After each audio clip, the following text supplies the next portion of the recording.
সম্মানিত ভিউয়ার্স, আসসালামু আলাইকুম। আশা করি আপনারা সকলে ভালো আছেন। আমি পারভেজ। আজকে আমি আপনাদের সাথে আলোচনা করব অধ্যায় 7 এর গ্রামার ই এবং খা নিয়ে। ই এবং খা বাক্যের কর্তা বোঝানোর জন্য ব্যবহৃত হয়, অর্থাৎ বাক্যের কর্তা বোঝাতে ব্যবহৃত হয়।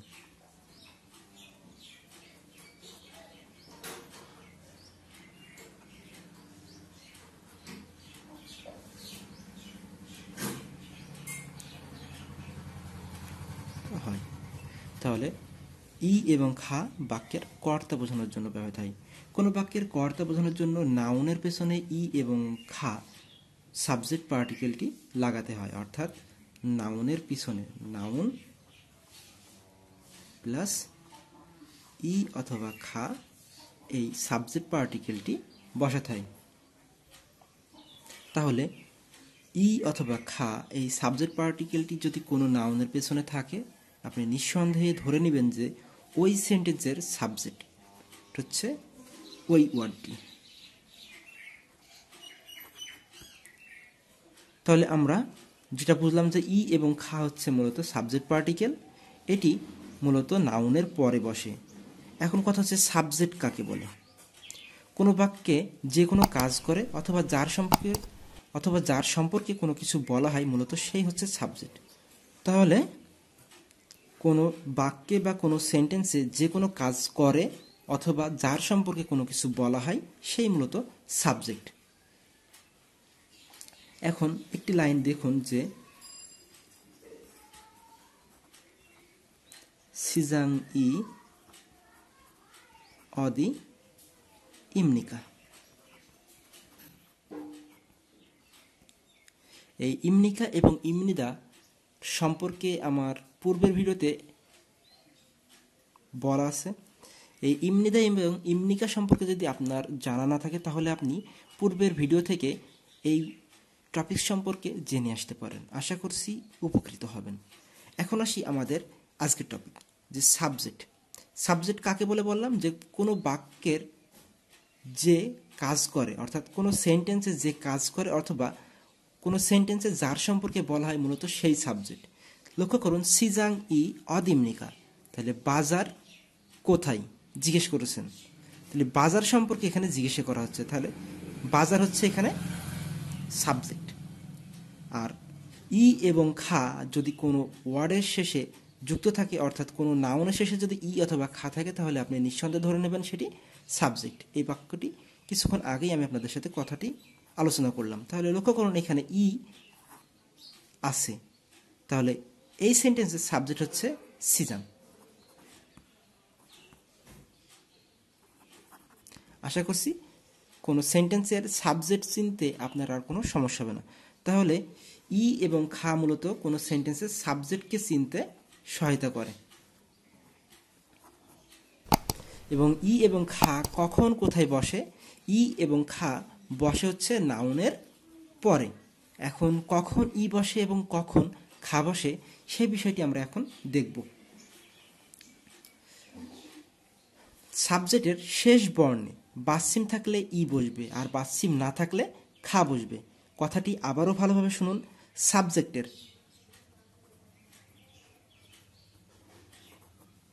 সাবজেক্টের শেষ বর্ণে যদি কোনো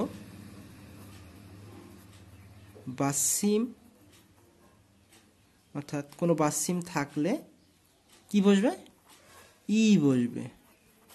আর যদি বাচ্চিম না থাকে,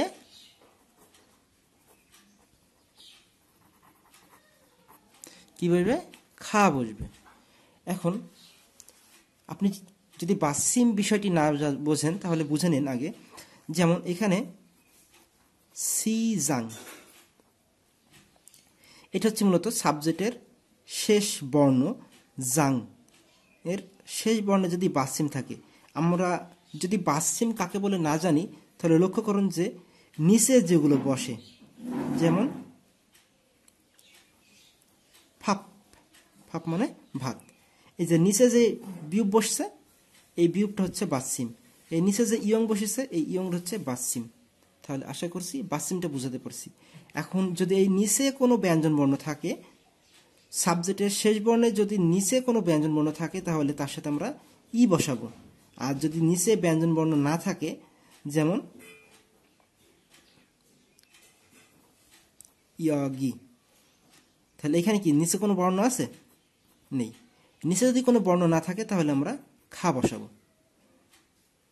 বিষয়টি ভালোভাবে লক্ষ্য করুন। যদি বাসিম থাকে তাহলে আমরা ই বসাবো, আর যদি বাসিম না থাকে তাহলে আমরা খা বসাবো। এইটুকু যদি আপনি বুঝতে পারেন তাহলে আমরা এখন আমাদের মূল বইয়ে চলে যাব। তাহলে মূল বইয়ে যাওয়ার আগে আরেকবার আপনাদের সাথে পুরোটা আলোচনা করে নিই যে ই এবং গা মূলত বাক্যের কর্তা বোঝানোর জন্য ব্যবহৃত হয়, অর্থাৎ কোনো সেন্টেন্সের সাবজেক্টকে চেনানোর জন্যই মূলত ই এবং গা ব্যবহৃত হয়। এখন ই এবং গা কোথায় বসবে? ই এবং খা মূলত বসবে নাউনের পরে। সিজাং, এটা কি বাজার, এটা একটা নাম অর্থাৎ নাউন। নাউনের পরেই মূলত ই এবং খা বসবে। এখন কথা হচ্ছে ই এবং খা কোথায় বসবে? সাবজেক্টের পরে বসবে। সাবজেক্ট কাকে বলে? সাবজেক্ট বলে হচ্ছে কোনো বাক্যে যে কোনো কাজ করে অথবা যার সম্পর্কে ওই সেন্টেন্সে কোনো কিছু বলা হয় তাকে মূলত সাবজেক্ট বলে। এখন আসি, সাবজেক্টের সাথে কিন্তু ই এবং খা বসবে। ই কখন বসবে? যদি সাবজেক্টের শেষ বর্ণে কোনো বাসিম থাকে তাহলে ই বসবে, আর যদি বাসিম না থাকে তাহলে খা বসবে। লক্ষ্য করুন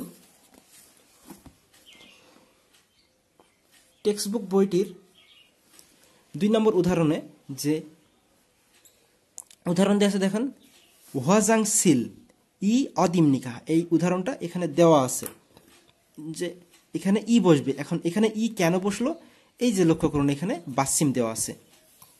তারপরের উদাহরণগুলো দেওয়া আছে আপনার জন্য, যে আপনাকে এই উদাহরণগুলো সমাধান করতে হবে।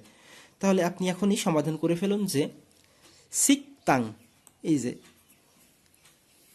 তাং শেষ বর্ণে, সাবজেক্টের শেষ বর্ণে সিক তাং, এই শেষ বর্ণ কোনটা? আ। আর নিচে কি আছে? বাসিম আছে অর্থাৎ ইয়ং আছে। এই বাসিম থাকার কারণে এখানে কি বসবে? তাহলে বাসিম থাকার কারণে আমাদের এখানে ই বসাতে হবে। তাহলে সেথাকসো, সেথাকসো মানে লন্ড্রি ঘর। এই যে লাস্ট বর্ণ কোনটা? ও। এই ওর শেষে কি কোনো বাসিম আছে? এখানে কোনো বাসিম নেই, অর্থাৎ এখানে তাহলে গা বসবে। ইয়গি, ইয়গি এই শেষ বর্ণে কি কোনো বাসিম আছে? আমাদের এখানে কোনো বাসিম নেই, তাহলে এখানে কি বসবে? এখানেও খা বসবে। তারপর লক্ষ্য করুন ফিয়ন উই জম মানে 24 ঘন্টা খোলা দোকান। এই যে জম, অর নিচে কিন্তু একটি বাসিম আছে অর্থাৎ ব্যঞ্জন বর্ণ রয়েছে, তার মানে এখানে ই বসবে। আপনি যদি পুরো ভিডিওটি খুব ভালোভাবে লক্ষ্য করেন তাহলে আশা করছি ই এবং খা এই গ্রামার দুইটি নিয়ে আপনার আর কোনো সমস্যা হবে না। এখন ই এবং খা এটি মূলত কোথায় বসে? সাবজেক্টের পরে বসে, এবং এই ই এবং খা আপনাকে সাবজেক্ট চেনাতে সাহায্য করবে। তাহলে আপনি যদি ই এবং খার গ্রামারটা বুঝে থাকেন তাহলে আশা করছি আপনার আর কোনো সমস্যা হবে না। তবে একটি গুরুত্বপূর্ণ কথা হচ্ছে, কিছু নাউন বা প্রোনাউন যেমন জ, না, ন, এর পেছনে খা যুক্ত হলে, অর্থাৎ এটার সাথে তো বাসিম নেই, এর সাথে যদি খা যুক্ত হয় তাহলে এটা যেমন জগা, নাগা, নগা এরকম হওয়ার কথা ছিল, কিন্তু এইটা এরকম না হয়ে হবে জেগা, নেগা এবং নেগা। খুবই গুরুত্বপূর্ণ যে এইগুলোর কথা ছিল যে এর সাথে শুধুমাত্র গা যোগ হওয়ার, কিন্তু এই ওয়ার্ডগুলো চেঞ্জ হয়ে যাচ্ছে। জগা, আসলে জগা দিয়ে কোনো ওয়ার্ড নেই, এখানে হবে জেগা। নেগা, নগা। তাহলে বিষয়টি যদি বুঝতে আশা করছি এই 3টা ওয়ার্ড আপনি খুব ভালোভাবে মনে রাখবেন বা মুখস্থ করে ফেলবেন। কারণ এই যে কোরিয়ান গ্রামারের যে অংশে আছে এখানে উল্লেখ করা আছে যে জ, না, ন এইগুলোর সাথে গা লাগালে সেটা জেগা, নেগা এবং নগাতে পরিবর্তন হবে। তাই এই কথাগুলো বা এই ওয়ার্ডগুলো খুবই ইম্পর্ট্যান্ট। আশা করছি যখন পরবর্তীতে আপনি পড়তে শুরু করবেন বা আপনি যদি যেহেতু পড়ে আছেন খেয়াল করুন যে এই ধরনের কিন্তু ওয়ার্ড জ, গা, নগা বা নাগা পাননি।